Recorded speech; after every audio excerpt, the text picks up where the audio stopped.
qoyaq.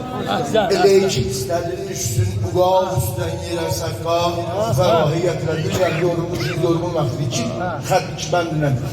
Eləyik istədin düşsün, uqal üstdən yerə səqqa, bəla səhrasına zəhrayı ətər Nuhə xan getdi.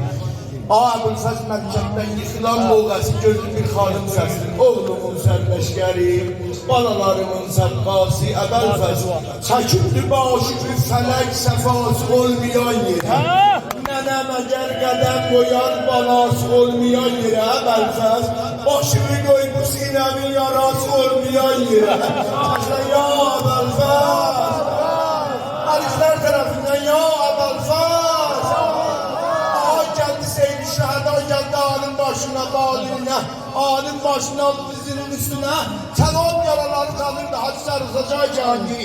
Ama baxdı gördü ağanın üzü qabıqdan çıxıb.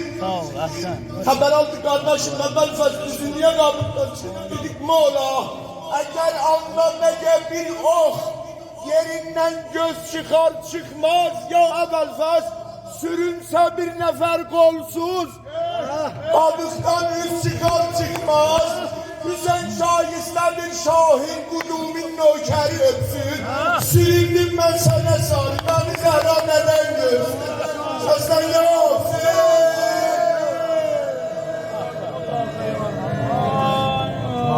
Əhsən.